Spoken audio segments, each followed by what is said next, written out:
I'm Lori Cardoza-Moore, and welcome to Focus on Israel.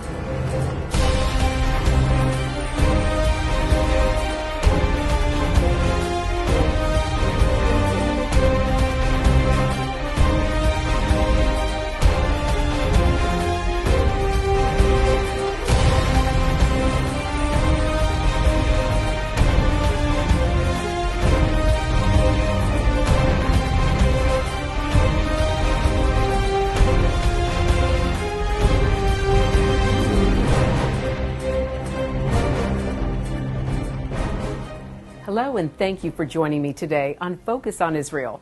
My name is Lori Cardoza-Moore, a wife and proud mother of 5 wonderful children.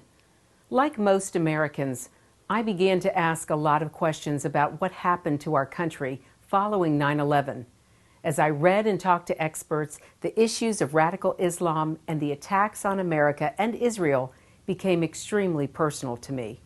In response, I founded Proclaiming Justice to the Nations, a nonprofit organization dedicated to educating and sharing the message of Christian biblical responsibility to the people and land of Israel against the rise of a new anti-Semitism. In this series, Focus on Israel, I wanted to share with you what I've learned through my research and meetings with experts in their respective fields. We'll present information you'll not see in the mainstream media. With your financial support, we can reach Christians around the world with our message to stand against the growing threat of anti-Semitism and anti-Israel propaganda. For this reason, we must learn and spread the truth. It is so very important that at this critical time in history, we must turn our focus on Israel. Now, if you've missed any of our past programs, you still have a chance to review our most recent ones on the PJTN website. I also highly recommend that you purchase the DVDs of our past programs, as most are no longer in the online archive. Every lesson covers a specific topic, and each contains a wealth of information. Plus, each makes a great group study source to share with your family, friends, home group, or church. So please consider how you can make a difference and spread the word. Today we're going to continue from last week, where we discuss the Hebrew roots of Christianity and also how it leads to support and love for Israel and the Jewish people. The connection to the root makes one love it and grow toward it, and that is the move of God we're seeing today. To give us a better perspective on this, we have 3 men who have experienced this move of God firsthand. First is Dr. Marv Wilson. He is the professor of biblical and theological studies at Gordon College in Wenham, Massachusetts. He currently teaches Old Testament, Hebrew, Jewish history and culture, and modern Judaism, and has his doctorate in the field of Semitic and ancient Near Eastern studies. Dr. Wilson has authored or edited 7 books and also penned more than 200 articles or reviews in both scholarly works and popular periodicals.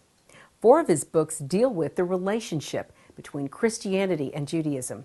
He also served as an Old Testament translator and editor of the New International Version, currently the best-selling Bible in the English-speaking world. If you enjoy hearing from someone who has been there, then you'll love the wisdom of Dr. Wilson. I'm a Zionist as a Christian, but I don't base that so much on Bible prophecy. I read prophecy, but what I see in the prophets is the call to justice, the call to compassion, the call to love one another. And I think these are the values that Christians need to look at in terms of why they should support the human rights of the Jewish people to live there like any other nation state, not having to defend their right to exist. They are human beings. They're not subhuman beings, as we have gone through that painful chapter of history during the Holocaust years. So to support Israel is not to demonize the Palestinians. To support Israel is to make a statement. When you feel pain, I as a Christian feel pain, because I am inextricably connected to you, my Jewish brothers and sisters. And though we don't have full agreement within the family any more than we do in our human families, where everyone agrees on everything, but this is an opportunity to express the fact that you truly care and you want to help right an ugly historic wrong. And that ugly historic wrong was basically perpetrated through those who said they loved Jesus and hated Jews, or permitted terrible actions to be perpetrated against the Jewish people. And so this is the time, I think, in history to take a stand. Wherever Jews are found in the world, Christians now have an opportunity to forge new relationships, to build friendships, and to reach out and to learn through the process. And there's a risk that has to be taken there. And there's a tentativeness sometimes that Jews have toward Christians, because in the past, Jews have suspected hidden agendas on the part of Christians. And therefore, Christians have to earn their right to be heard with Jewish people. And that happens through actions, not through rhetoric. You have to be willing to do and to act and to show that one cares for the Jewish community by helping to do things that are good for the Jewish flourishing. That's what shalom means. It means to flourish. It means to be in harmony with others. It means to build health, welfare, friendship. All of those words are used in Scripture for shalom. It means to bring a more perfect and complete relationship where things have been shattered and destroyed and sullied and marred and disconnected. And so we're in the process of building shalom between our communities and see what God can do in that process. When I teach Christianity, this is where I'm probably different from a lot of people. I teach that Christianity does not begin with Paul, or Christianity does not begin with Jesus. Christianity begins with Abraham. And I quote Galatians 3:29. If you belong to Christ, you are Abraham's seed. You enter the family of Abraham when you become a believer, when you enter the church. And because Abraham believed God, God credited that faith for righteousness. And so Christianity, as Paul says, does not begin in the first century. Paul in Romans 4, verse 3, goes back to Genesis 15, verse 6, in quoting Abraham believing God. So therefore, if we belong to Christ, we are Abraham's seed. If we are Abraham's seed, we cannot be indifferent to Abraham's people or Abraham's land. And so Christians have that connection with Abraham, which is built in to Christianity 101. If you really want to live a biblical life, you cannot make justice and compassion for other people optional. And one of the ways Christians now particularly can care at this point in history is to guarantee the best that we are able as human beings to guarantee that what happened to the Jewish community in Europe will not happen again. And one of the ways in which we help to further that is to invest in that land, because you see, we have a stake in that land. It's the land in which David, it's the land in which Isaiah, it's the land in which Jesus lived and taught. It's the place where Jesus died and rose again. It's the place where the earliest teachings of Christianity went forth. And if you believe the Hebrew prophets, literally, it is the place to which the world once again will return. As Isaiah chapter 2 and Micah 4 says, the law of the Lord will go forth from Jerusalem, but not the law, the Torah Adonai, just for the Jewish people. It pictures people streaming from all the nations of the earth to Jerusalem to learn the law of the Lord, when swords are beaten into plowshares and spears into pruning hooks, when the knowledge of God covers the earth as the waters cover the sea. Next, we'll hear from David Bragg, the Executive Director of Christians United for Israel, an American pro-Israel Christian organization. He is the author of In Defense of Faith, The Judeo-Christian Idea and the Struggle for Humanity. As an American Jew, Bragg is an active proponent of stronger Jewish-Christian relations, particularly with regard to support of Israel. He worked in the United States Senate for 7 years as Chief of Staff to the late Senator Arlen Specter, and is a graduate of Harvard Law School. As a Jew, he offers tremendous insight from the other side of this movement of Christians who are growing closer to their Hebrew roots. I worked on Capitol Hill for 7.5 years. I was Chief of Staff to Senator Arlen Specter from Pennsylvania. And Pennsylvania has a very large Christian population, especially in the center of the state. And I found something interesting happening. Every time there would be a terrorist attack in Israel, I would get calls from Christians in Pennsylvania, worried about the terrorist attacks, wanting to know what Senator Specter could do to stop them. Very, very upset. Forget Israel. When there would be a firebombing of a synagogue in Paris or an anti-Semitic incident in America, I wouldn't hear about that anti-Semitic incident from my Jewish friends in Philadelphia. I'd hear about it from my Christian friends in the center of the state. And I found it fascinating that so many Christians seemed to care so deeply about Israel and the Jewish people. But as any Jew who's studied Jewish history knows, this is a new phenomenon. For 2,000 years, Christians have been, or people claiming to be Christians have been our oppressors. The Crusades, the Inquisitions, the pogroms, all carried out by people professing to be Christians, people carrying a cross. So my initial reaction to this outpouring of love and support was one of great skepticism. I said, you know what? You're claiming to love us. I don't buy it. I don't buy it for a minute, because I know Jewish history. But then something else occurred to me. I realized that for 2,000 years, Christians who didn't know anything about my faith claimed that they did. They would talk about the Jewish Talmud, our most sacred book, one of our most sacred books. And they would say, you know what it says in the Jews' Talmud? It says right there in the Talmud that Jews need the blood of a Gentile to make their matzah. Don't ask me, it's in black and white in the Jews' Talmud.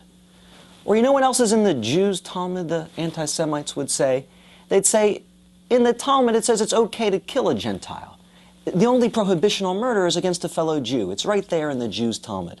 Now these anti-Semites had never seen a Talmud, let alone read one. But they thought they knew what my faith professed, and because of that we paid a price in blood century after century. I decided the last thing I or any Jew should do is to presume to know what another faith preaches until we've studied it for ourselves. So I decided to have some humility and to take some time and to study evangelical Christianity in America and what evangelicals really believe about the Jews. And what I found profoundly changed me and my heart. I decided that Christian support for Israel is a profound, epochal outpouring of Christian love and support for the Jewish people, extraordinarily sincere, extraordinarily real, and a sharp, distinct break from a theology that led to so many centuries of anti-Semitism. And I was determined to share this message with my fellow Jews and to tell them, you need to recognize these Christians are very different from the Christians who persecuted us for so many centuries. And I wanted to say to Christians 2 words that they do not hear often enough from members of my community, and those words are thank you. Thank you for standing with this small and persecuted Jewish people. And thank you for standing with the small, embattled state of Israel. Thank you for deciding to get it right this time and to stand with us and to fight with us. That's why I wrote the book. And that's an extremely important message that I try at every opportunity to share. You know, I've had the privilege of growing up in America. I've had the privilege of growing up in a country where I don't have to be ashamed of my Judaism. I don't have to fear for my life or my security because I'm a Jew. But I was raised by grandparents who trembled when they told me stories of their youths in Europe and how anti-Semites treated them. And this has been passed on to me and almost every American Jew. And so even though we grew up in America, we understand what anti-Semitism can do. And to hear a Christian defend us, thank us, appreciate us with such vigor and such passion penetrates the roots of our soul. And it touches me profoundly. And I knew immediately that these were brothers. These were people who I could work with, and more than that, people I've grown to love. Something else I saw early on that convinced me that this Christian support for Israel was something very real and something very sincere was the fact that it is not just words. Christians who support Israel put their money where their mouths are. They have raised millions of dollars to support poor Jews, not only in Israel, but around the world. And the stories are touching because, you know, in absolute numbers, the Jewish community still raises more money for Israel than the Christian community. But when you look at the stories, you look at the poor individuals who give to support poor Jews in Europe instead of buying themselves a new dress or a night out on the town. When you look at Christians who actually take second jobs so they can afford to give money to the state of Israel and to support the poor in Israel, you understand that this is a real commitment. They take this seriously, and they are putting actions with their words in a very powerful and righteous combination. And now we're seeing an additional element to this. Not only are they praying for Israel, not only are they giving to Israel when they often cannot afford to, they are deciding to speak out and stand up for Israel politically. And this, I think, can be of profound significance because the Christians in America are a powerful political force. We were talking about evangelical Christians in America between 50 and 100 million. This is a powerful political bloc. When they stand up for something, people listen, and they are now standing up and speaking out for Israel at a juncture when Israel desperately needs friends, and desperately needs support beyond the tiny Jewish community in America.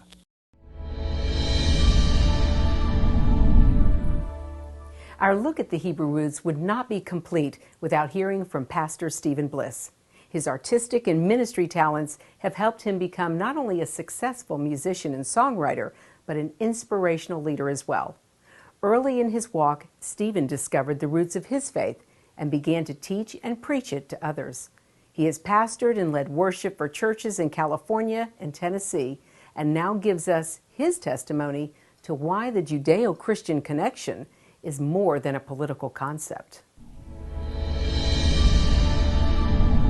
When I became a believer, one of the very first things God did was He grabbed a hold of me for the purpose of Israel and began to expose me to things that were way beyond my comprehension at the time. It was like so far from anything that I was involved with. And I had gone to another church out in Los Angeles where I met a guy who was at Calvary Chapel. And over time, he and I had become really, really good friends. And God used him to speak to me several different times. First of all, he inspired me to investigate my own Jewish roots, which was something that I had really not spent very much time or concerned myself with.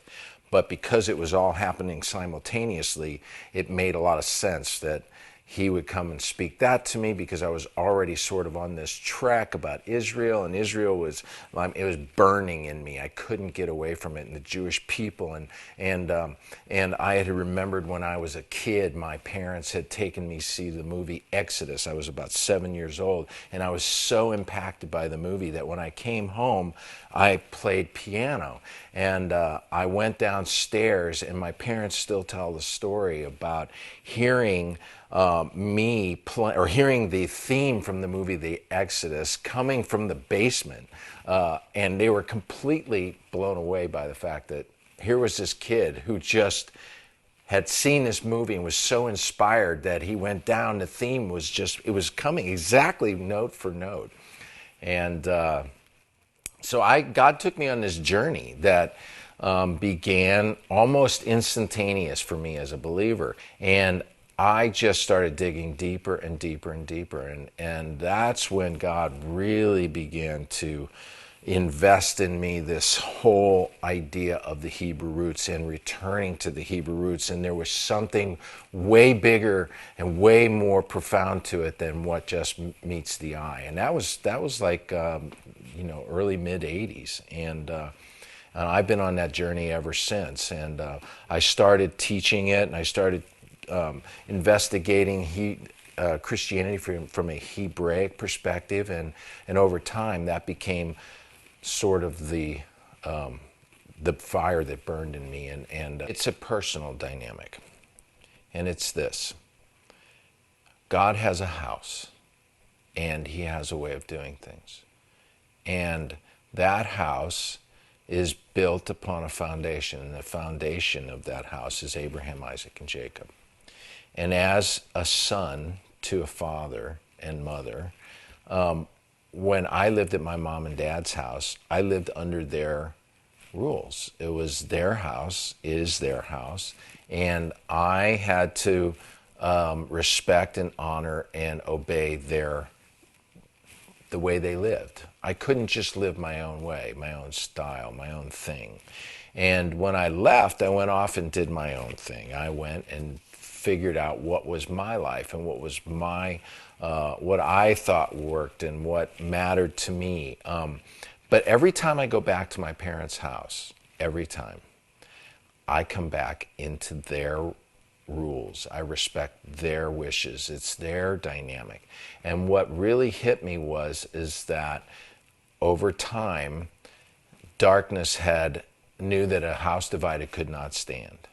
And by creating division within this entity that was never meant to be separated from its house, from its heritage, he was going to do something so dramatic by dividing it away, that to recover that and to restore it and to return to the dynamic of that was so vital. It meant life. The tree that Paul talks about in Romans, whose roots are Abraham, Isaac, and Jacob, it's the fruit on that tree that bears life. It's the Etz Chaim. It's the life bearer. And anything short of that is not life. So for me, that became the mission. That became the most important thing. I was convicted of the importance of returning to the Hebraic perspective, that the church had been severed from it and had gone off its own way. And now there's this season. 30 years ago, when I was exploring this and beginning to investigate it, nobody was doing it. It was very, very small amount of people, and mostly it was like little messianic things. Now you have something that's taking place worldwide. I constantly run into people who are going, Israel I just have this love for Israel and for the Jewish people, and I don't even know why. And I just, I know why. And it's the same thing that happens when God puts that in the heart of a believer. And to me, if somebody has a heart for Israel like that and a heart for the Jewish people, to me there's something more dramatic to that because of the significance of what it means to God. And I believe it's something only God can do. I don't believe you get it on your own. I believe it's something that God has to do and put in you.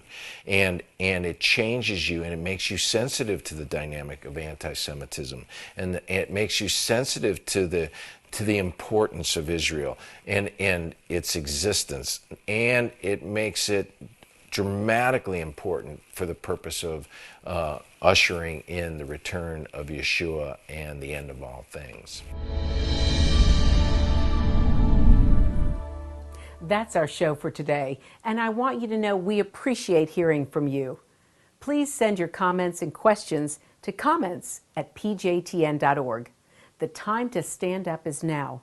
Be a leader in your community and in your church. One person can make a difference. Get involved with and support pro-Israel organizations such as PJTN. Call your elected officials. Let your leaders hear from you. Visit our website to learn more. Sign up to receive free newsletters, action alerts, daily blogs, and order our films to share with family and friends. I want to thank you for watching our program today. Be sure to join us next week as we'll be focusing on the settlements in Israel. Please encourage your family and friends to tune in and check the PJTN website for the program showings of Focus on Israel. God bless you and thank you for all you do on behalf of our Jewish brethren and all Israel. We'll see you next time on Focus on Israel. To support this program, send your tax-deductible gift to Proclaiming Justice to the Nations, P.O. Box 682711, Franklin, Tennessee 37068. You can also support PJTN online. Visit pjtn.org or call 1-877-873-9020. Anti-Semitism has reached epic proportions, and Israel is now surrounded by nations who seek its destruction. For Israel to lose just one battle would mean losing everything. As Christians, it is our biblical responsibility to stand with our Jewish brethren and Israel. PJTN needs your help to reach more Christians with this urgent message. Please visit our website to become a member today and order our award-winning documentaries.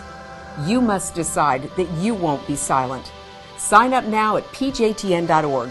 God bless you and thank you for your support and prayers.